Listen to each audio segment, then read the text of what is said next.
Hi team, thanks for joining the call. Let's wait for 2 more minutes for others to join, then we can quickly get started. Have you done any practice on the yesterday's session? Anyone? I mean, we have done 2 sessions on the practical side, right? Hope you're doing some practice and all. Okay. So in case you face any issues, just let me know. If you're doing good, also just let me know. Just that I was able to complete that something. Just let me know. That way, I will get to know that you done something.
All right, let's get started on today's class.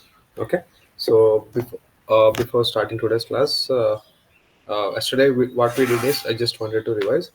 Okay, yesterday what we did, we have a file in F3 bucket. Okay, so that file is being read by this AWS glue job, right? Via this visual ETL, right? We use visual ETL to read that file and filter only the records with the whose sender is mail, right? So with the mail records, we just took that file and just we filter that with the mail records, and then return that file back to this AWS S3 again. And in between, we face an IAM issue as well. Like without IAM issue, we are unable to establish communication between S3 and AWS Glue. But we were able to resolve that using the IAM permissions, right? Yesterday. So similarly, today also we are going to similar stuff, but here what we will do is we will make an automation task. What happens is, let's say the moment you have a file in S3 bucket, you are supposed to go and trigger your AWS glue job. Okay, you're supposed to go and trigger out AWS glue job. Let's see how we are going to do that. Here we are going to use S3 bucket, Lambda, and glue job as well, because as we discussed, Lambda is the function. Lambda functions you would use for small automation task, right? That's what we discussed. If you want to do any small automation task, you can go and use Lambda, right? So today we are going to use that Lambda and try to trigger out AWS glue job. Okay, so for that, I'll show you how the data looks like, and I'll explain about the data as well. Okay, so these are the three CSV files we have. I'll share you these files as well. um, so once you have this file,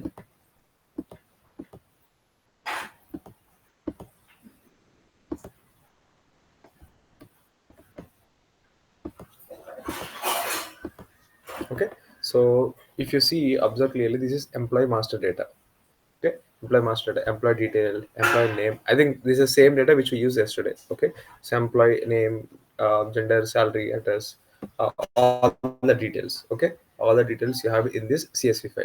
Okay, and you have department master data as well. That means this 101, this employee belongs to a department called 110. Okay, this Pujara belongs to department 110. What is the department 110? So those details you can get it from here. That means it's legal department, and the manager name is Major Nair, Manoj Nair. Budget is this for this entire department. Okay, and where what is the location of this department and all, right? So you have these details in the department master CSV. Okay, this is one. but you have employee CDC data as well. What is CDC data? What is CDC data? Let's try to discuss what is CDC data. Okay, so what is CDC data? I mean, this is very important concept. Okay, so I'll try to introduce this concept as well to you. Okay, what is CDC data, or it can be called as delta data. Okay, any data that got changed over time, right?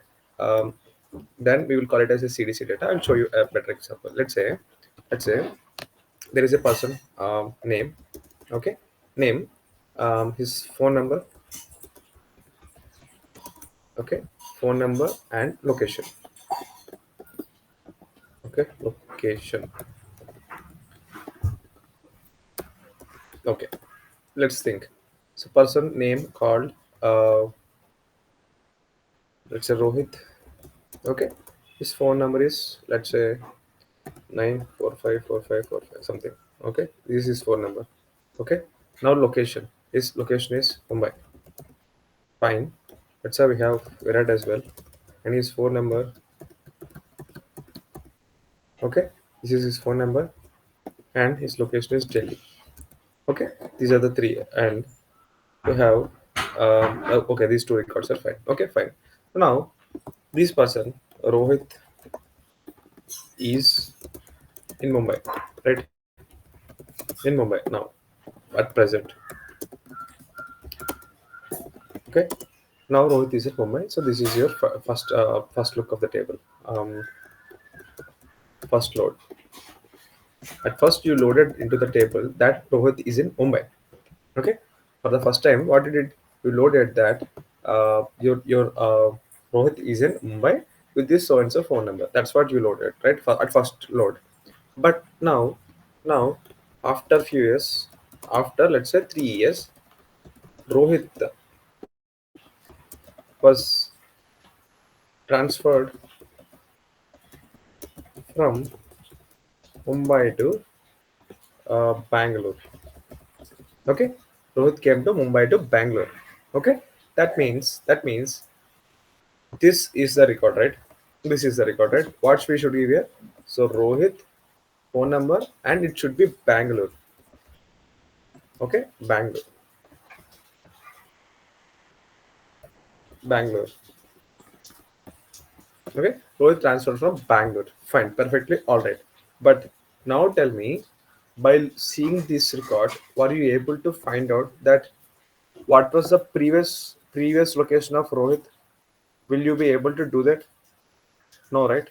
Because I just replaced Mumbai with Bangalore. That's it. That means you can never go back and see what was the previous location of Rohit. I mean, maybe there could be previous location, or there won't be a previous location. That we are not sure, right? So we are unable to find out what was the previous location of Rohit, right? Then then you had two options. You had three options actually. So this CDC data, right? I told you, right? CDC data. That means change data capture. Okay, CDC means change data capture. So, or you can call it as a delta data as well. Okay, these terms you are going to hear in your real time projects. Okay, or you can call it as incremental data. Okay, incremental data. Okay, this can happen. Okay, so these are the three terms meaning the same. Okay, just remember these words. Okay, this will help you in your interviews and all. Okay, what is this change data, CDC data and all. Okay, or you have one more name called SCD. That means slowly changing dimensions. Okay, so these are the names. Just remember any of this. If someone mentioned this name, then that means the data got changed. Let's say one of the column for that row got changed. Rohit, right? Rohit supposed to stay in Mumbai, but Rohit was transformed to Bangalore. That information you captured here. You did in place update. I mean, you in place of Mumbai. Here it's supposed to be Mumbai, but you updated it as Bangalore. That's it, right? In place update. What have you done here? In place update. In place update. Okay, in place update, perfectly fine. Okay, now instead of doing this way, this is one way. Okay, So one way, I'll tell you the names as well. What is this in place update and all will do. Okay, instead of doing this, what I will do is I will go and do that. Rohit again. Let me copy this entire thing. Okay. So second approach will be take this, and now in place of Bangalore, what I will do is I will keep it Mumbai as it is. Okay. Again, take this row. Take this row. We take this and put it in the below. Okay. Okay. So in place of Mumbai, I will put Bangalore. Okay. That means this is my previous version, right? Previous version. Okay. This is my current version. If you observe clearly, current version. Right, current version. That means in this way will I be able to find out what was the previous location of this Rohit, right? I was able to do it, right? I was able to do it. So in order to do it, I wanted to maintain this location, but the moment whenever I try to query Rohit details, I will have two details here. One is from Mumbai. Whenever I wanted to query any information related to Rohit, phone number is unique, which is fine, but here I have both Mumbai and Bangalore as well. So what I will do is instead of store, I will store both the rows. But here what I will do is I will create one more column here. One more column is for is active. Is active. Is Rohit active in this location currently? Is this the active location of Rohit now? Any idea? Is it active now? Yes or no? Is someone? No, right, sir. No. That means we'll go with is active as no. And is Bangalore is the Rohit current location? Is it active now? Active. Active. Yes. So it is active, right? So in this way, you will go and maintain your previous and current version. So here what you have done, you have created new row, right? You have created a new row. Here we just done in place update. In place update, like in place of Bombay, you gone and you added as Bangalore. That's it, right? But here you added a new row itself. Okay. Now let's see one more way. Okay. So I'll take these things again. Justice. Okay. So then Rohit, phone number, and all these things. I'll remove this is active. This is active. Okay. So here, what I will do is, um, you can make this as location, and here I will add current location. Current location. Okay. Now you can say it's Bangalore. Fine. In this way also you can find the previous location. Like what is the previous location? Okay, but in future this is how these things looks like, right? In place update, you have done in place update, you have added a new row here. Here you added a new column, right? New column. Fine, super. You added a new column and all the details. Fine, super. Now now I want to do one more change to the Rohit. Now Rohit is transferred from Bangalore to, after 3 years, Bangalore to Mumbai, sorry, Bangalore to Hyderabad, let's say. Okay, Hyderabad. Fine. Now I need to. What happens here? It will become in place update. That means this Bangalore will become Hyderabad. Perfectly fine. Okay. Now here what happens? Here what happens is I will take this data as it is. Okay. Let me take this data as it is. Okay. Okay. Now this Bangalore will become Hyderabad, and this will become my active, and this Bangalore record will become my inactive. Right?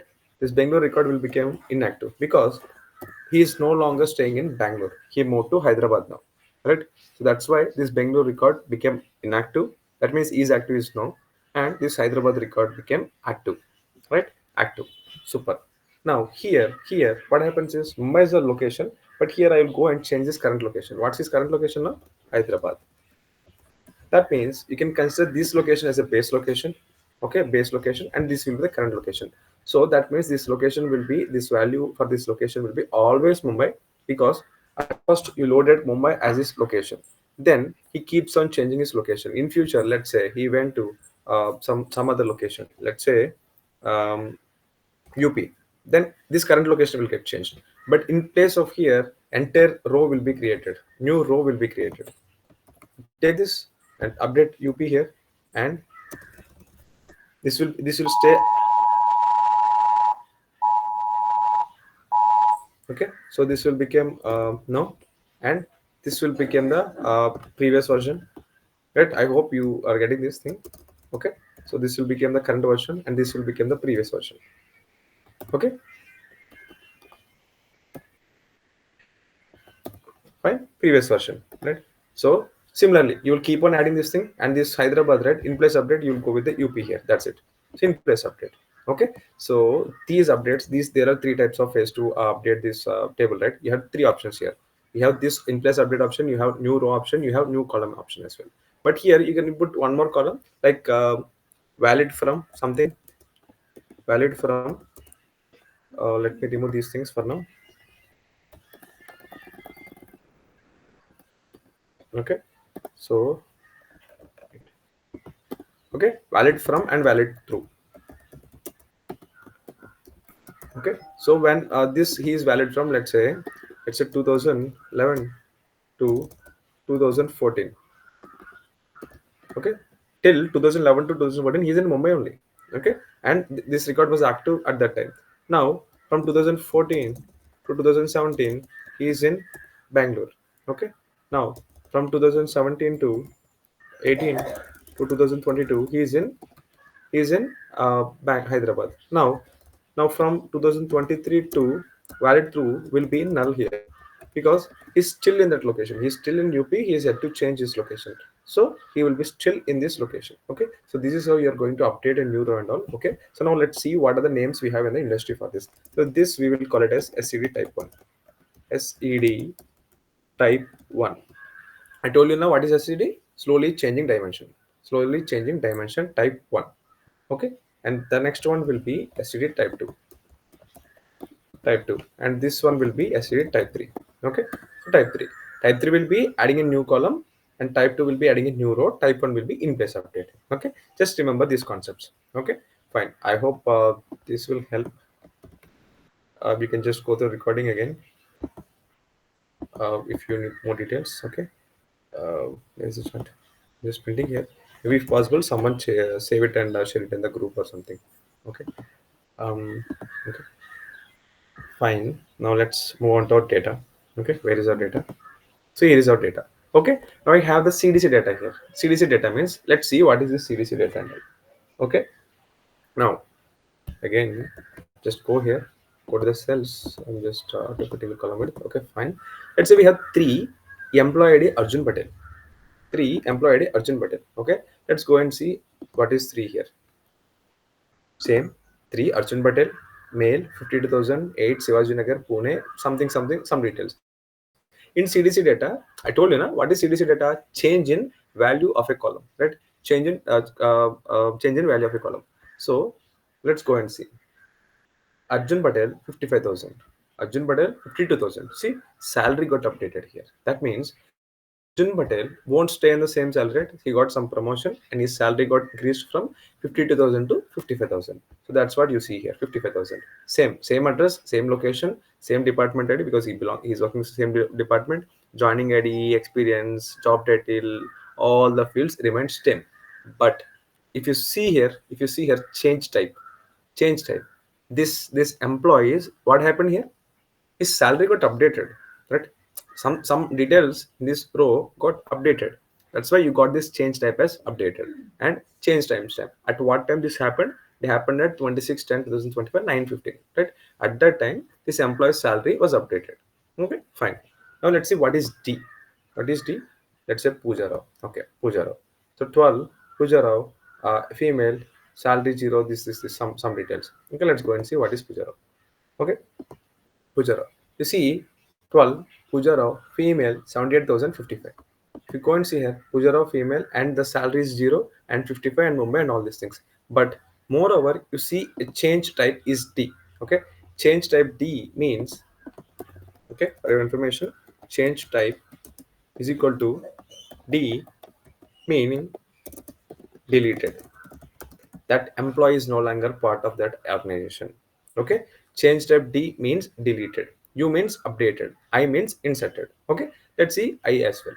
Now right, U means updated. What happened here? This salary got updated. Now see, in case of current thing, what got changed? Current thing got also updated, right? It says that change type is updated. Let's see what is the current thing's updated value. Let's go and see current thing. Is this current thing? Yeah. Okay. So here's the current thing. Okay, current thing. Male 60,000 22 Whitefield. So male 63,000. His salary increased to 63,000. So that's why it got as an update. In case of Pooja Rao, this got deleted. Sneha Gupta. Sneha Gupta's record was updated or deleted? It's updated. What was updated? Let's see. Sneha Gupta 18. Sneha Gupta, where is Sneha Gupta? Yeah, here is the Sneha Gupta. It got updated to 64,000 is the salary. Let's see, it's the same salary. Yeah. Sneha Gupta's salary is this 62,000. It got updated to 64,000. Right? Similarly. And let's say this can happen in this way as well. Let's say she's staying in Jubilee Hills. Okay. It was his base location. But in future, maybe she changed his location, right? Maybe from Jubilee Hills to she moved to Madhapur, some other location, from one location to another location she got changed. In the same row you can have the two columns got updated, or except this employee ID everything got updated. Maybe Sneha Gupta got spelling got changed. Okay, spelling happened like this, Sneha Gupta. Okay, and gender anyway same, Hyderabad same, this email same, because this is unique, right? So this department ID will be same, joining date same, experience same, sales lead, and everything is same. But this record got updated, right? Everything is same except this salary and address got updated. That means in a way if you observe clearly, whenever any one of the value got changed for a row, that record is coming as an updated record. Okay, whenever that employee is deleted, I mean that record is deleted, that means the employee is no longer part of that organization. Now let's see insert record. Insert record. Okay, so insert record means 51. Okay, 51 live info. Let's go and see.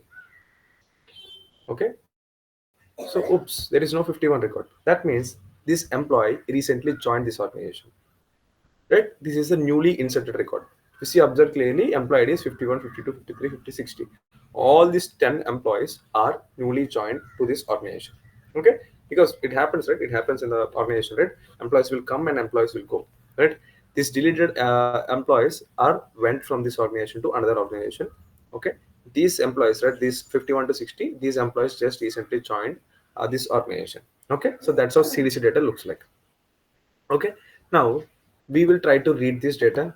Okay, so we will try to read this data and find some insights on top of this. But here the whole theory is not about the insights and all. Here the whole theory is about just how to trigger lambda, because we are going to trigger lambda now. The moment a file lands in S3 bucket, this input bucket, right, employee input bucket, the moment file lands here, we are going to trigger a lambda. Okay, now lambda will get triggered via S3 notification, and once lambda got triggered, we are going to trigger the glue job. Okay, now who is doing what? Let's see. Okay, first file, I think I made the diagram. Let me show you that diagram. Where is the diagram? Let's call it wrong. Okay, this is a diagram. Okay, so I'm not sure how to share this diagram with you. Don't think I can paste it here. That's okay, fine. You can just took some screenshot or something. Okay, so file will come and land in Amazon S3. Okay, once the file landed in Amazon S3, immediately Lambda will get triggered. And once the Lambda got triggered, Lambda will go and trigger this AWS glue. And AWS glue will go and put this file again. I mean, process the file and get some insights out of that file and put that file into Amazon S3 again. That's the architecture we are going to do today. Okay, and for sure, I'm telling you in the real time, my previous project and current project, I worked on the same architecture. But I told you, production it will be a bit complex. But here I made it simple. In production, what happens is once again this file landed in Amazon S3, it will go into that next glue. Next AWS glue will pick this file and process that, and again one more glue job will be there and it will process it like that. Something you will have some complex architecture. There will be one more glue that will pick this CSV file and put this data into some database or Redshift or whatever the location, maybe different location. Something will definitely happen in the production set. But here we are going this very simple architecture. Okay, now let's try to build this. Okay, now I just wanted to create a function. Okay, how to create a lambda function? Just this is the lambda console. Okay, For your information, just go here, search for lambda. Okay, click on lambda. Okay, so just ignore all these things. I just have this. Okay, let me create new one. Create lambda, create function. Okay, now we have three options here: author from scratch, use a blueprint, container image. Right? Container image means if you have any container kind of thing, maybe you need to aware of these concepts and all. Let's say in the previous run you have some function, that function you wanted to replicate, so that you need to take some image of that function and all these details and then give it to the this container. You can use that image. I mean the image, right? Image in the sense you take that screenshot. Okay, let's say what are the details you need. Let's say you wanted some amount of ram, rom, and all these details, cpu and all those things. You can take that image, and that image, if you give it to container image, it will take it and it will give you deploy the function. Okay, that's one thing. Or using a blueprint. Okay, there are blueprint. So you see hello world application, there are many blueprints, but we are not going to use this blueprint. We are going to author from scratch. Okay, let me click on this. Now what is the function name I wanted to give? Okay, lambda. Lambda, I gave lmb. Okay, I just wanted to trigger glue job, right? Trigger which glue job? I wanted to trigger employee job, employee glue job, right? So trigger, I wanted to go and trigger lambda trigger glue employee job. That's it. Okay, what is the runtime I wanted to give? I have node.js by default, but I wanted to go with python because I'm a python developer. As a data engineer, I'm very well comfortable with this python. Okay, just select python and permissions, change default execution role. We discussed right yesterday. For glue we need to create a permission, glue to access and all, right? Here also I need to create some permission and role. So we have three options: create a new role with basic lambda permissions, or use an existing role, or create a new role with aws policy templates. Okay, let's go to I am role one. Okay, there are many things. Okay, but I'm going to create a new role, create a role. Okay, to which service we are creating this role for? Lambda, right? For lambda I'm going to create this role, lambda. Okay, select lambda. Fine. Okay. Oh, next. Okay, now what this lambda going to do?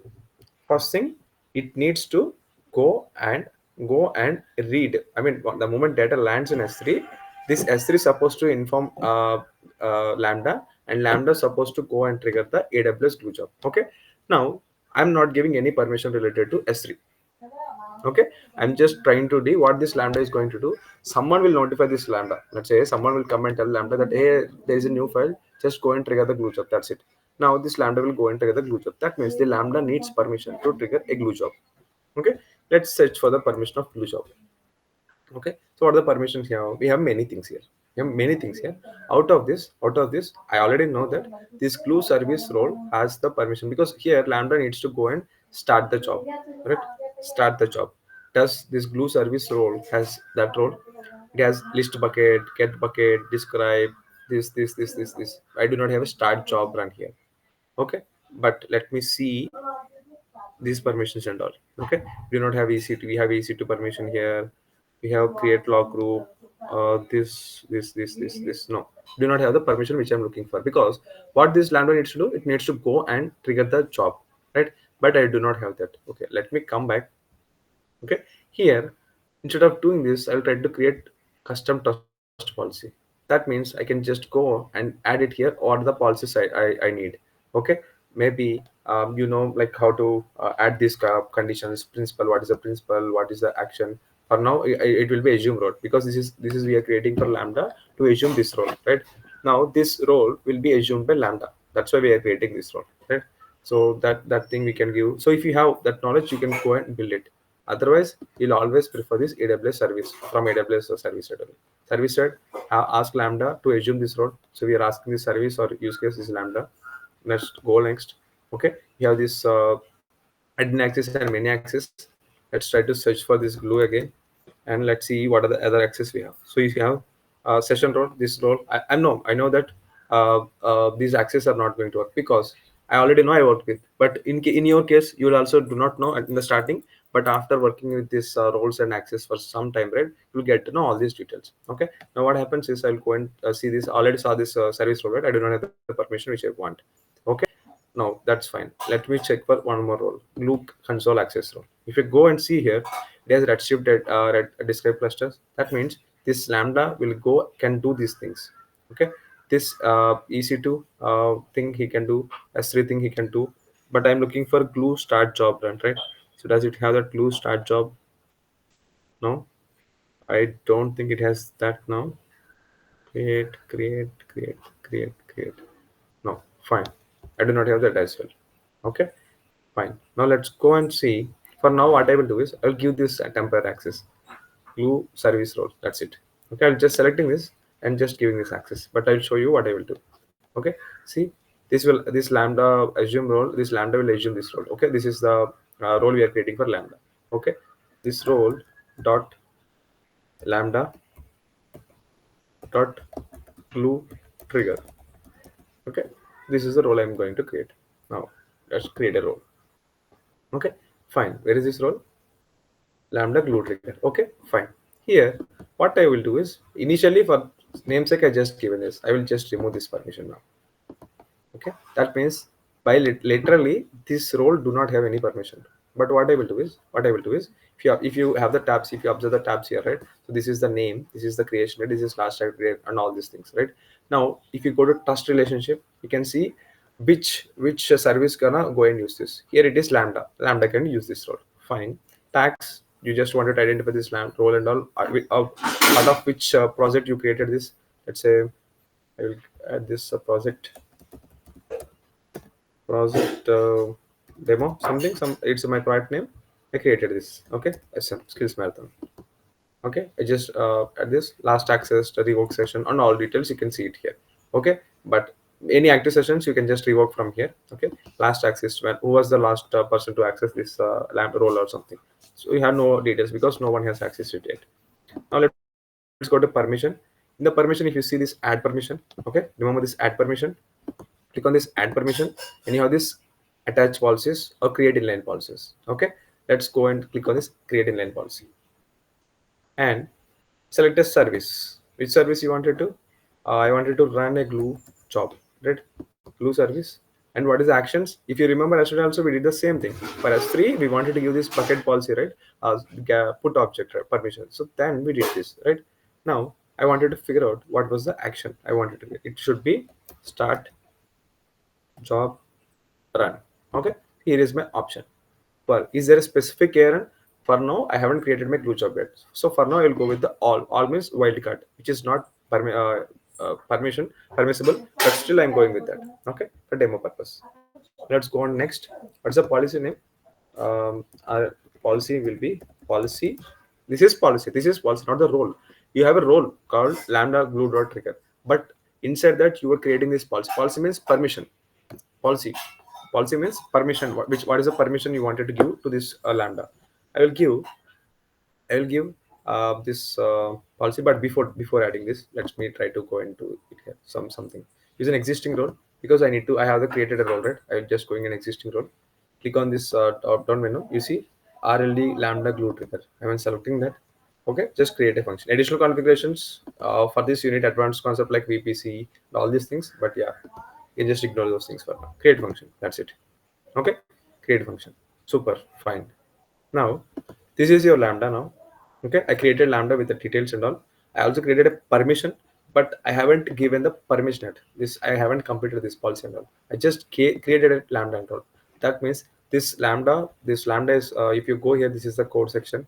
Okay, whatever the code you wanted to do, you can do it here. Code. Okay, if you go down, you see code properties, package size, and SHA-256 hash. Okay, so hashing and last modified, encryption, all those details. And here you see runtime settings, handler, architecture, runtime management configuration. So this is runtime version A run, update runtime, layers and all. What is layer? What is layer means, let's say you wanted to work with different packages. Packages in the sense, pandas is a package, spark is a package, request is a package. There are many packages in Python. Sometimes you need to import them and use it, but sometimes they are not readily available by in lambda. Then what you need to do is you need to create a zip file in your local for that package and just upload that file into this layer. Okay, then now this lambda can go and use these layers. Okay, let's think in this way. I'm not sure whether you work with any packages or not, but maybe you guys know idea of Python, right? Python, you have packages, right? Import so and so function, and you'll import that package, and in that package you will import some function and you will use it, right? That's how you used to do. Similarly, you will have different packages as well. Pandas, request, numpy. Okay, these are all packages. These packages you cannot import. Maybe if Lambda is not allowing you to do that, then let's say you have custom package or something you wanted to import, then you can do it, and you can just do it via add a layer. Okay, let's try to do some demo on this layer part as well. But for now, just remember that, okay, this layer part belongs to some package importing. Okay, now let's go to function again. This is the function that we created. Take this function. Okay, take this function, and here I just wanted to explore. So these are the things. Okay, just uh, this is not the function, I think. This is the function we created. Okay, this is the function. Okay, all these things. Okay, if you go and do this test means you can create some dummy test scenarios so that you can just trigger this lambda and test how lambda is working and all. Okay, you have monitor tab as well. Okay, you just see what happened to this lambda. Does it trigger? If you remember the previous day, we are checking this monitor tab, right? So how many lambda got triggered? Does it got triggered? Anything happened in the lambda? Something, some details. Okay, and you come to configuration. Configuration is very important. Okay, if you see description, memory, ephemeral storage. Ephemeral storage are temporary storage. Okay, if it while processing something, right, it needs to do some temporary calculation and all. So those things it will take. If you see timeout is 3 seconds. Okay, 3 seconds. Okay, fine, let it be 3 seconds. I will tell you what's the issue. That means what is timeout in any place. Timeout means I told yesterday. New jobs timeout is I think 48 480 minutes or something we set in the glue job right yesterday. That means after 480 minutes that glue job will automatically fail. Similarly, here we go with the 3 seconds. That means after 3 seconds this lambda will fail. Which is not good, right? After 3 seconds only your lambda is getting failed. Let's not that happen. Okay, that's why I clicked on the edit and get timer settings. Let me change it to 1 minute.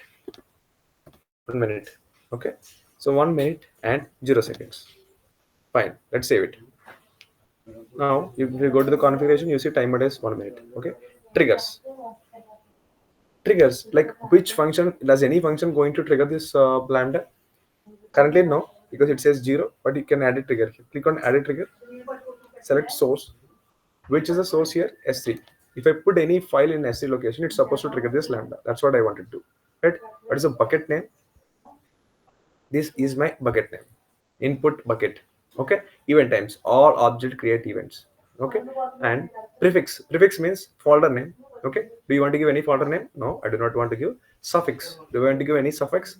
I currently wanted to give only CSV. That means if any file that landed with CSV, it will go and trigger. I'll show you how it will go and trigger. Okay, acknowledge that using the same S3 bucket for both input and output is not recommended. That means what it says is, if you take in this input bucket, uh, this will be the trigger, and now this lambda will get triggered the moment you any file uploaded here, and lambda will upload process that file, and it will upload that file back to this S3. That means again lambda will get automatically triggered, right? If you understand clearly, in S3 bucket the moment file ends, lambda will get triggered, and lambda will process that file. It will put that file back into this same S3 bucket. That means there is one more new file, then again lambda will get triggered. That's what it's saying. Acknowledge that using same S3 bucket for input and output is not recommended. You cannot use the same S3 bucket for input and output in the lambda, because it's automatically getting triggered, right? It's automatically, there is no ending. It will keep on triggering, which is not recommended. And that configuration can cause recursive invocations. That's what happened, right? Recursive invocations increase lambda use and increase the lambda cost. Okay, that's why they are asking us to just extra check. Okay, I'm just selecting this. Okay, now I mentioned .csv file, and in this input bucket, if anything happens, this lambda is supposed to be triggered if any .csv file appears here. Just click on add. That means you added a trigger. Now you'll see this is a trigger. Now let me go to this input bucket and go to properties. Okay, let me go down. You see this got added here. See, this is the lambda function which we created, right? This is the lambda function, lambda trigger glue employee job, right? It got added here by default because I just now added the trigger. That's why it added here. That means what is the action it here, it happened. So let's say click on this and try to edit it. What does it says? Event name is this so and so, prefix, suffix, all object create options, and that's it. Lambda function. This is the lambda function error and all these things. If you remember, I'm doing the same way from the S3 in the first practical session. If you remember, maybe if you're not, just go and refer that session. Okay, we are doing the same thing in the S3 side. Now I did it from the lambda. That means what happens is in AWS, you have multiple ways to do a single thing. Okay, if you want to do a single task, you will have different options and ways. It's just that you wanted to pick up which is the best optimized option for you. That's it. Okay, I picked this option for today's class. Okay, I wanted to create this trigger via lambda. Fine. Till now, I hope everything is clear and fine. Okay. Now let me try to. This is the lambda created, and lambda supposed to get run, right? But what lambda supposed to do? It's supposed to go and run glue job, right? So I have a script ready already because I couldn't develop the script on the fly. That means it will take so much time consuming. So that's why what it is. I already created a script. Okay, I'll just take the script. This is a script page, right? Code. Okay, code. Just take this. I'm removing entire code. I'm just pasting my code. Okay. Now, once you did it, you have undeployed changes. It says. Then let me deploy it. That's it. Deploying code. Deploying code to backends where there is a submission. Maybe let's say your laptop, that mission to that mission, it's deploying the code. Perfectly fine. And what does this code will do is initialize a glue kind. This you need to know. Boto3 is a function provided by AWS. So you need to import this Boto3 and initialize a glue. Glue is for just this lambda supposed to go and connect with the glue, right? So it's supposed to initialize a client session with this glue. Okay, that's why we gone with this thing glue and get the job name from environmental variables. See here what happens is in the real time you're not going to pass any variables from here. So maybe you might think, right, what is the job name I'm going to trigger here? Let's say some X name, some X name. So let's say this job I want to trigger, mail data filter or something. I want to trigger this. I cannot simply go and give this name in the, let's say I want to trigger this employee, you employee KPI. Let's say, cannot simply go here and give, I want to trigger this job name. That's it. Glue job name is equal to this, trigger this job. That's it. No, this is not a best practice. Always we will pass the variables via the environment variables.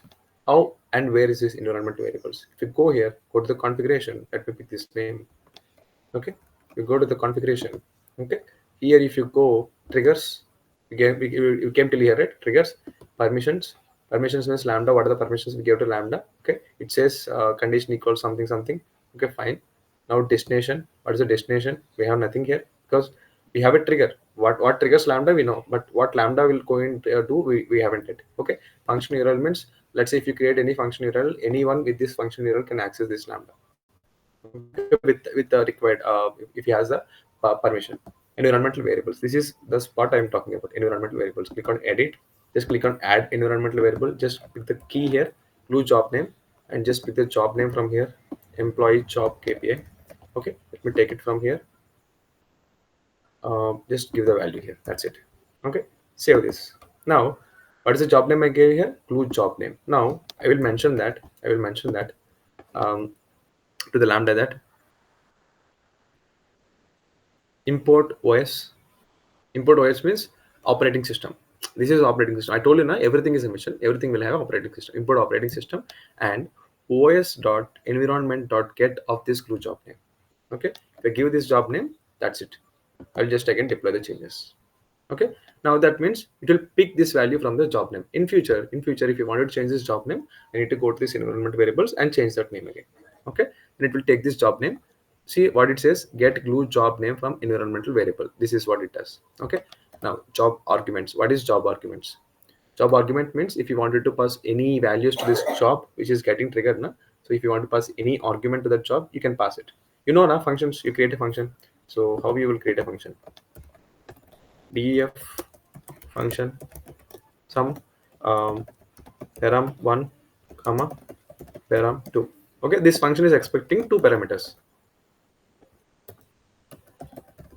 Okay, this function expecting two parameters. What I will do, I will create a function. I will pass 1 comma 2. That means it expecting parameter 1, parameter 2. I'm passing these two parameters, right? If it's expecting only one parameter, if I pass two parameters, it will fail. Okay, Or if I pass no parameters, it will still fail because it is expecting a parameter and I'm not passing that parameter. It will fail. If you have basic function understanding, it will you will understand this thing. Similarly, here job arguments. Currently, my job is not expecting any arguments from my lambda, so that's why I'm giving this as empty. Fine. Now, how this is going to start? I created a glue session, right? Glue session, right? So glue session dot start job run, which is provided. If you go for your information, there is a website called Boto 3 SDK. You click here and open this Boto 3 documentation. I mean, I know there are many few things, many new things for you, but yeah, this is how you need to develop in the real time. Okay, it won't be that easy. If it's easy, everyone will come and do it. Okay, so Boto 3 SDK for glue.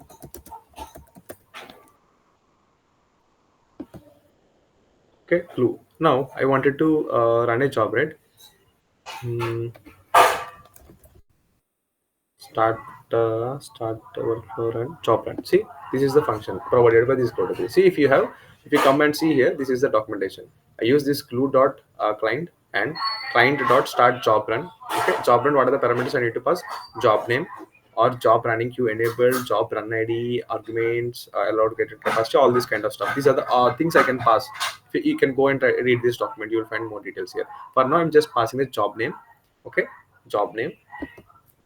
There is this job name, blue job name, and arguments. Simple. Only two things. Two things I'm just passing. Okay, job name and arguments. That's it. Okay. And now let's see what are they required. If you see here, required is only the job name. If you do not pass any other arguments, also it's still fine. Only thing is job name is required. Rest all is optional. Have you seen any required here between any? If you go and search for this required, see, only one function is one job name is required. So that's why. Let's say this job arguments is also required. Then you're supposed to pass this job argument as well. Now, if you pass the job argument, if you do not pass, it still works. Let me remove this job arguments. Fine. I just not passing any job arguments. Fine. Now it's supposed to trigger the glue job. Okay. Now trigger the glue job. Then once that done, I will print this message. I will print all this stuff. Okay. If in case of any exception or something, I will just trigger catch exception. Maybe you go work with Java and like try catch blocks. There it's try catch. Here it's try accept. Try expect accept. Okay. Just deploy this code change. That's it. Okay. Now I done the code, simple code, very simple code. Maybe I put all these extra checks and all, so that's why it's a bit complex, but it's very simple code. Okay, now I'm creating some test event to test this code. I develop my code, but I cannot directly go and run from the S3 and see how it's working. I will try to do some simple test. Click on this create test. Okay, so you can click from here as well, test as well. Create a new event. Okay, synchronize whatever you just go and give some name test glue job triggering. Okay, glue job triggering, and it's private means only this only I can use this. If someone logs into this account and if they want to use it, they won't be able to use it. It's private. So if you want to make it shareable, then anyone can access this, but I'm just going with the private now. Okay, now let me remove this. This is the event, this is sample JSON. I'm just giving some sample, um any information, some random information. Okay, that's still fine. Now let me give some empty. Let's not spoil this, otherwise it will fail. Okay, um save it, save that. Okay, let's go to the code and let's try to, you see, test glue job triggering. I just try to run this test, that's it, but it will fail. I'll tell you why. See, what was issue we got here? Let me take this issue. Was it able to create and run the job? No, it failed. Now again, same status code 500, an error record. What was the error record? See, access denied. Seems like we faced same issue yesterday as well, right? Failed to trigger glue job. That's what it says. Failed to trigger glue job. Fine. What was the issue? User, this lambda trigger glue job, right, is not authorized to perform glue start job run on source this so and so job. Okay, this job, this lambda unable to is not authorized to perform glue start job run on resource this so and so resource. That means lambda unable to trigger a glue job. That's what it says, because no identity based policy allows this glue start job action. Okay, now you found that. Okay, So my lambda unable to trigger my glue job because it has access denied. That means the permission is not yet given. Now let's go and give that permission. I'm coming here. This is where we stopped, right? In the meantime, policy to start glue job. Okay, let's take this and create policy. Policy got created. Now fine. Let me go and test this again. I just tested it. Now again same issue. That means it's not yet updated. Let's give it one more try. Let it get updated. So this is the policy I gave. Glue start job run. Okay, that's it. Simple. Other than that, I haven't given any other policy. Okay, I'm not even sure whether this will work or not. But let's see. Okay, let's give it some more time. I think it will take some time to sync and all. Let me just refresh this because Lambda sometimes won't get synced that fast. So that's why I was just checking this. Okay, fine.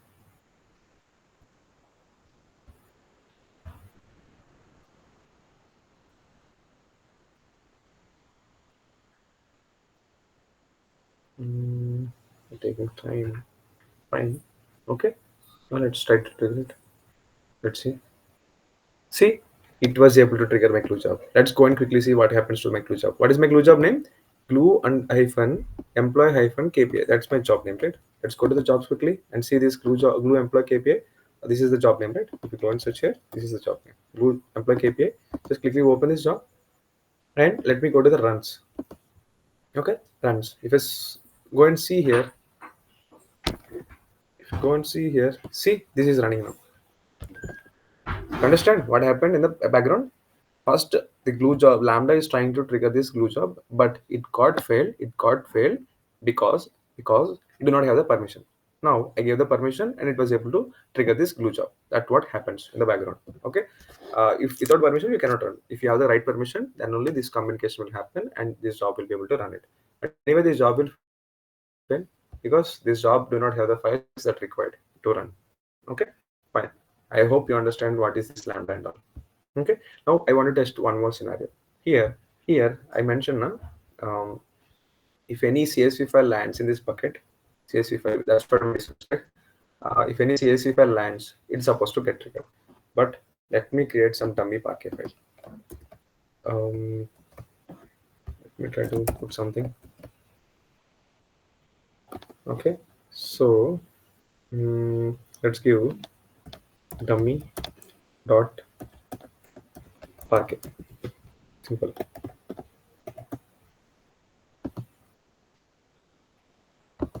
Fine. I'm just saving it. Dummy.parquet file. Perfect. I'm just uploading this file here. But before that, let me try to upload some CSV file. But before that, let me see whether this job is running or not. See, this job got failed. So that means no active job right now. I'm just refreshing again. Okay. No active job now. No active job, right? Let's go and put some CSV file first. Let's put CSV file and see whether this job will get triggered or not. Come on, open up. Okay. Let's take add files. And let's put this is a CSV file. Okay. By the way, CSV file. Dot CSV file. Okay. I'm just uploading this file. This is supposed to go and trigger the lambda. This lambda and lambda supposed to go and trigger the this run. Let's see whether this will get triggered or not. See, it started running. Why it started running? Because we just uploaded a CSV file. Okay. Now let me stop this job run. Okay. Why I stopped? I will let you know. Yeah. For now, I do not want to run. It got triggered. I'm just testing it. Let it get stopped completely. It's you see the status, right? So that I wanted to see as it stopped. So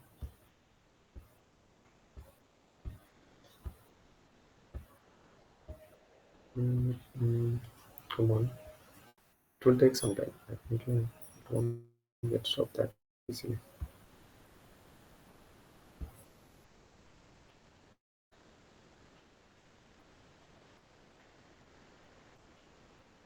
Mm, mm. Still taking time. Let's give it a moment. Once this is stopped, we will try one more test.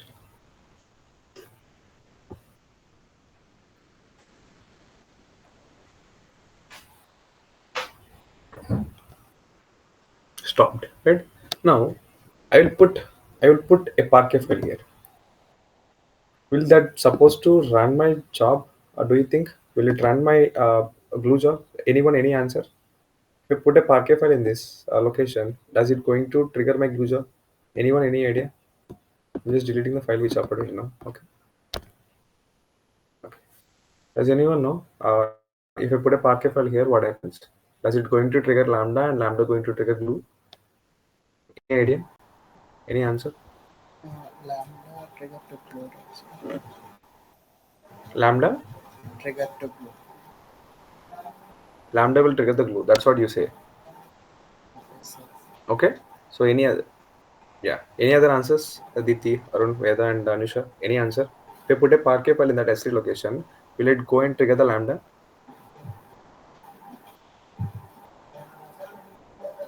Come on, quickly. Just say yes or no. That's it.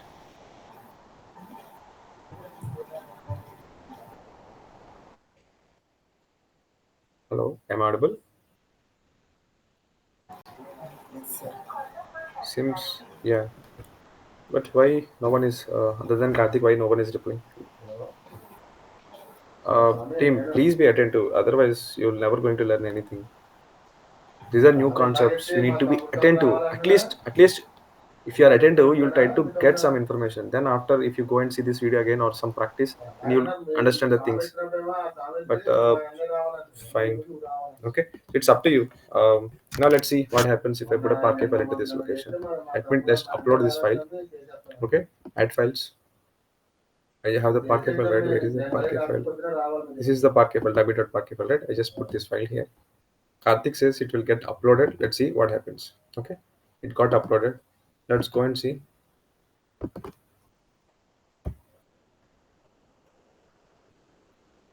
Okay, it's not moving. It's not moving. Still, okay, fine. It's still not moving. Okay, it's still not moving. Okay, that means Karthik seems like Parquet file is not working fine. Okay, let me put. See, if you see here, right? You see here, right? See here, right? I'm not doing any magic. It's not triggering this job. Okay, that means let me put one more CSV file. Let's say for instance. Okay, downloads CSV file. Okay, I will put it here and just immediately go back to this blue. See, immediately it's running. Why? Why it's running? Because it's a CSV file. Okay, it's a CSV file. Because if you remember when I set this trigger na, S3 trigger na, so if you go and click this S3 trigger, you see here details. Okay, you see here any event type object got created. Fine, but here I mentioned clearly that suffix should be .csv. That means if in case of any .csv object got put in that bucket na, then only this lambda will get triggered. Lambda will get triggered and lambda will automatically go and trigger glue. But if I put .parquet files, it won't happen. Okay, so for your information, I just wanted to make clarity that prefix means folder name. Okay, suffix means file extension, you can say. Okay, file extension that would be uh, .csv, .parquet, dot let's say avro, some format. Okay, dot tat xls, anything you can consider anything. Dot let's say word document, that's also an extension, right? Word text, but anything is an extension. That means suffix. Prefix means folder name. Let's say um, let's say bucket name followed by some Ravi. Right? This Ravi, right? It will act as a folder. It will act as a folder here. This is a prefix. Okay, this is a prefix. This bucket Ravi is a prefix. Okay, so this folder itself will become a prefix here. Okay, just remember that. Okay, prefix error. So that's why we are unable to trigger this one. Okay, now final experiment. Final experiment. What I need to do is I just getting some uh, files into this S3 location, and it's supposed to go and trigger my lambda, and lambda is supposed to go and trigger my glue job. Okay, my glue job will now process these files. That's my task. Okay, let me delete these objects. Close. That means now this is empty, right? Now you see, is my job stopped or not?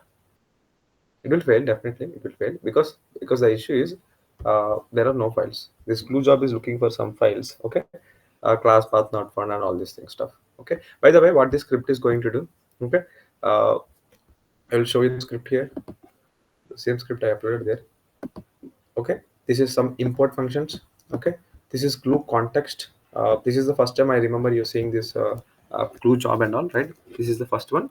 But if you remember carefully, the previous class I showed you how to read a Spark file, right? Employee df is equal to spark.read option of header true in for schema. If you remember CSV file, how to read a CSV file, right? I told you this. So now I'm reading both three files here. Employee file, employee master file, see, employee master file, employee CDC file, and department master. Okay, these three files I'm reading, and on top of that I'm doing this data cleaning or casting. Data cleaning means I'm just making this salary column supposed to be in double. When if it's in int, I'm making sure it's about in double data type. Okay, or in case of change timestamp, but you saw in CDC columns we have this change timestamp. So if that is there, then I'm trying to make it as a timestamp. Okay, in case I just wanted to uh, do that cleaning and all. The moment you receive the data from the source, right, you're not going to read and process the data immediately. You all you need to do is just try to clean the data. You need to find what are the issues you might face with this data, find that and just try to make the uniform. Let's say, for example, I'll tell you small examples. Let's say gender. Okay, gender, in one case it says male, female, but somewhere it says male, it says female. Okay, and it says male somewhere, somewhere it says fem, like there's something, some, it's not consistent, right? If it either it should be male and female everywhere, or it should be m or f, or it should be mal or fem, right? It should be consistent, it should be consistent. So that's why in these cases you'll make this male to m, you will write some function and make this into um, m, and here we will make this into uh, m again, here we will make this into f again. Now it's consistent, right? M means male, f means female, right? In this way you're just making this consistent. Now let's see one more example. Age, let's say 10, 20, let's say 45, let's say 78. But somewhere it says 10,000. Is it really possible? Can a person live for 10,000 years? It's impossible, right? Unless he is a god. So, and God won't come and buy an Amazon product, right? So that's why this is definitely incorrect. Incorrect, right? Definitely, you need to make it into some default value. Default value, let's say 100. Okay, now let's make it to 100 default value. Okay, you got 1000 here, you made it to default. Okay, that's why this will happen.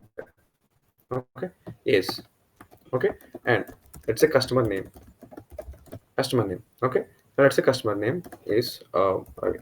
Okay, fine, some random name. Fine. Now somewhere someone put this number here, 099809. Is this a name? No. In this name column, you're supposed to get the names only, but you're getting a date here, which is not correct. You need to change it. This is an error column. You need to fix it, right? That's why whenever the moment you receive the data, you're supposed to go and check whether the data is clean or not. Data cleaning itself is a biggest task. So as a data engineer, you need to do data cleaning first. Okay. So the moment you receive any data, okay, clean it first. Clean it. Okay. Then transform it. Okay, I'll tell you new concept here. Medallion architecture. Remember this name, Medallion architecture? Anyone? Maybe unidentified or something? I'm telling you again. Anusha, Karthik, Arun, Deepthi, and Veda. So I'm telling again, Medallion architecture. Medallion architecture is very important because what happens here is, okay. So you have a bronze layer, silver layer, gold layer, gold layer. Okay, bronze, silver, and gold layer. Bronze layer means you will have the data as it is from source. Okay, source. Then you will apply cleaning, cleaning, data quality checks, because the data should be quality, right? It shouldn't have any issues. Data quality checks, all these things. Now, in the gold layer, um, I want to put it this way. After applying these things, you'll in the silver layer you'll have cleaned data. Okay, the gold layer, after applying business transformations, nations, you will have consumption ready data. Okay, so this is our Medellin architecture about, but what I will suggest you is maybe you can take it as a task. Just go into the this uh, Google and search for Medellin architecture. Simple. Medellin architecture. Read any document. See bronze layer, silver layer, gold layer, and see what is these things. Just try to see this. What is this? Is very small concept. I do not want to waste time on top of this. Okay, just take this and see what is bronze layer. Okay, Medellin architecture. I want you to go through this Medellin architecture. Okay, architecture, and I want you to go through this data warehouse versus data lake as well. Okay, versus database. Just go through these concepts. It will be helpful for you. Okay, now let's get back to the business. Where are we? So I need to process the data, right? First thing, I need to clean the data and I need to process this. This data I'm taking and then I'm performing some cleaning steps and all. Okay, so these are the cleaning steps, data cleaning and all. Okay, change timestamp. I'm just doing this cleaning timestamp. Okay, and I'm finding the head count here. If you see, this is the head count.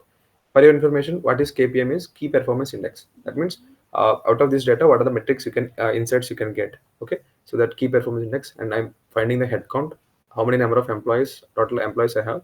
Okay, I'm just finding head count. I'm finding the average salary of the employees and new hires. How many hires have the new hires? That means new hire means in the CDC data, if you have any insert, right? Insert means new hires. Insert means new hires, and attrition means who employees left the company. Okay, employees left the company. That means deleted records, right? Deleted records. Attrition rate means deleted records. Okay, now total employees is equal to so and so, attrition count is equal to so and so. Then I'm just calculating out. Let's say out of 100 employees, okay, out of 100 employees, 5 left the company.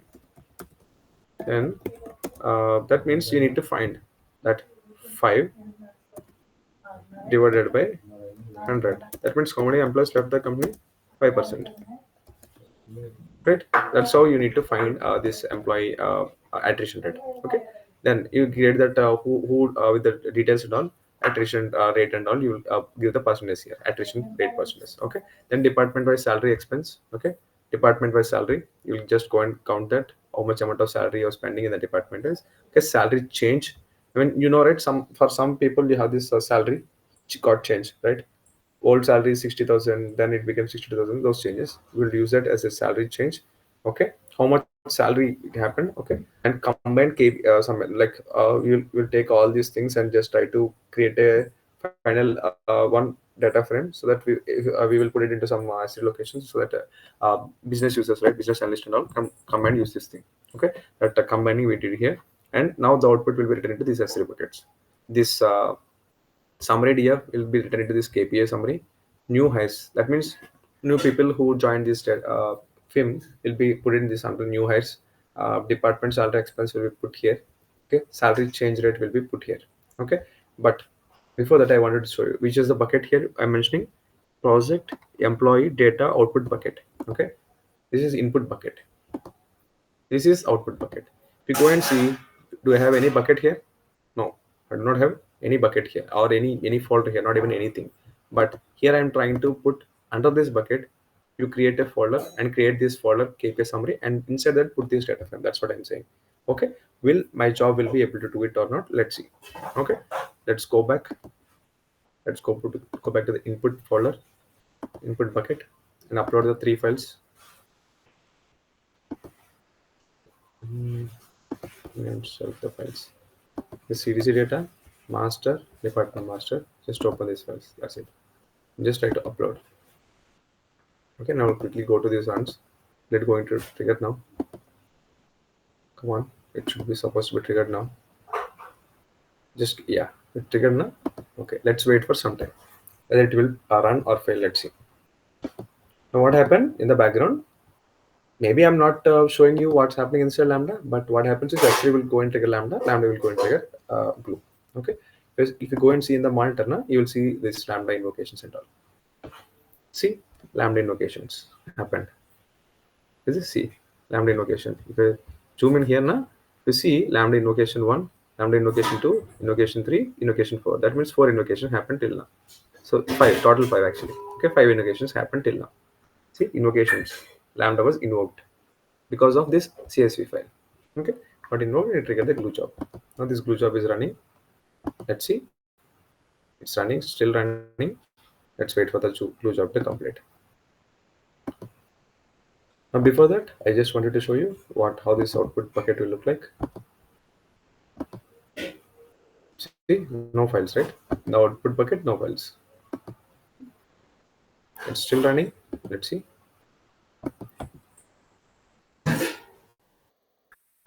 See, I told you, na, this is driver. I told you driver and executor log streams. This is a driver executor log streams. Okay, this is for output logs. You wanted to see any output, you wanted to see any error logs, you can see it here. Okay, these things you can get it from the glue job itself. And if you go and there is this UA as well. Spark here, I'll show you. Okay, you go down.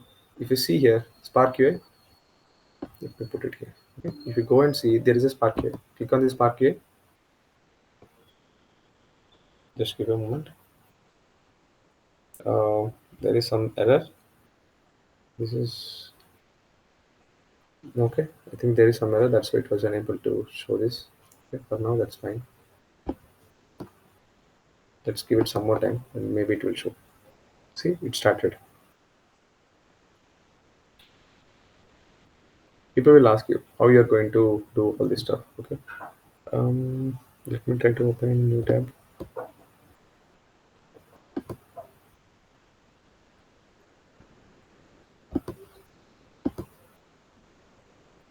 Okay, before the Spark job, I just wanted to show you how to open the Spark job in a new tab.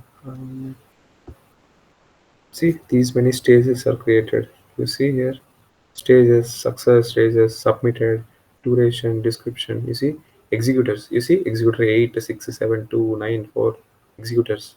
Keep adding executors and all. Like you can click on stages.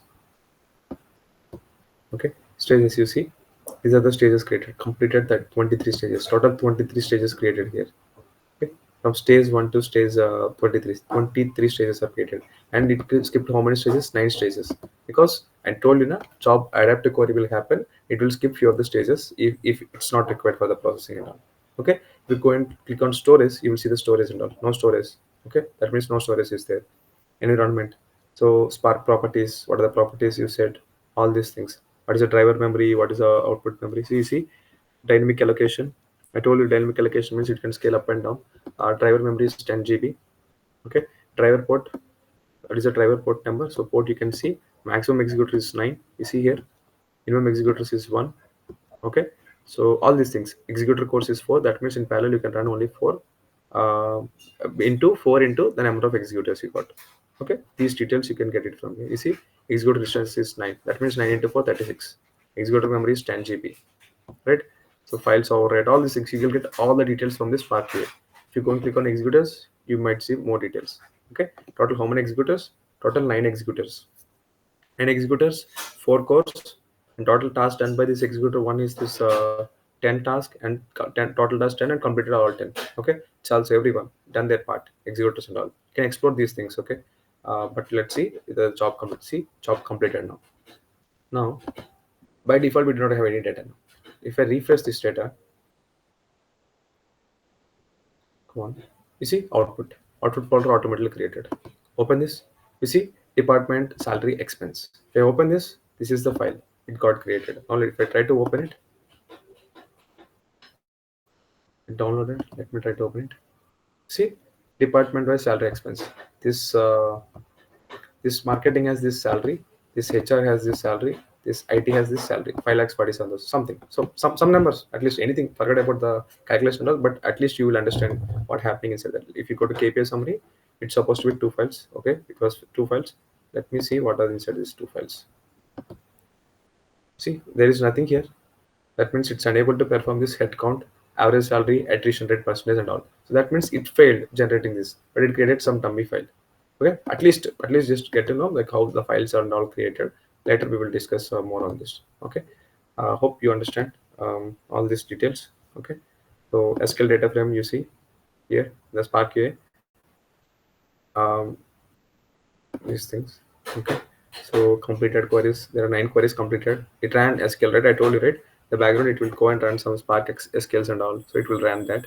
And these are the 9 queries it ran from 0 to 8, and it completed everyone. And if you go and see on this, you see, scan the text first and filter, whole stage code generation, filter, collect limit, all these things. This is the plan it created. Plan one, parser logic plan, analyze logic plan, optimize logic plan. We discussed it on this class.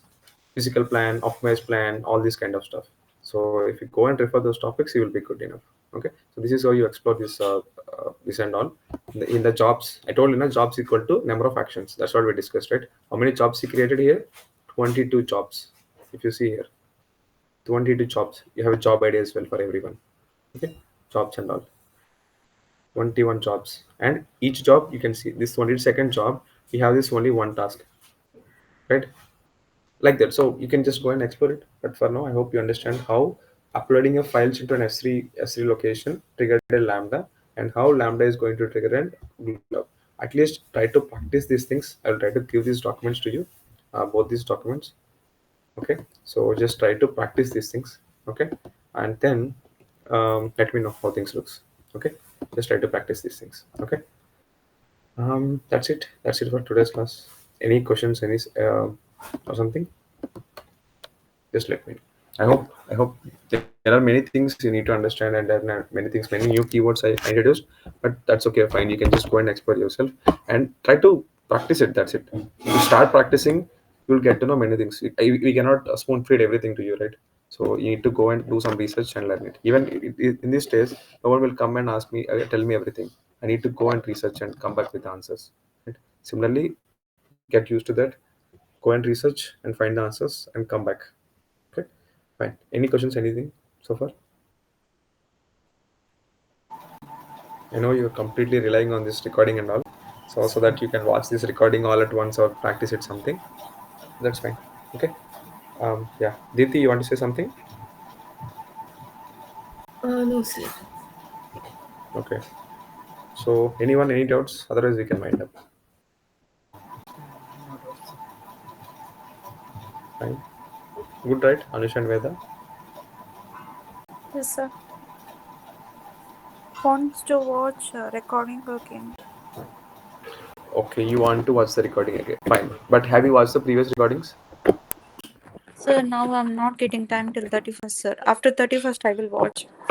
Like, I'll Okay. get time to watch. Okay, fine. Not only watching, just try to practice as well. Na? So Practice these it, are very yeah, obviously. simple. Practice. Then only you'll get to understand things. At least try to practice what. Don't worry about what happening in the food, but just try to practice, replicate this. At least try to do blindly first thing. Then you will face some issues. Then try to research on errors on those kind of stuff. Just try to start. Yeah, Nisha. Yes, sir. Okay. So hope. So not only I again telling you.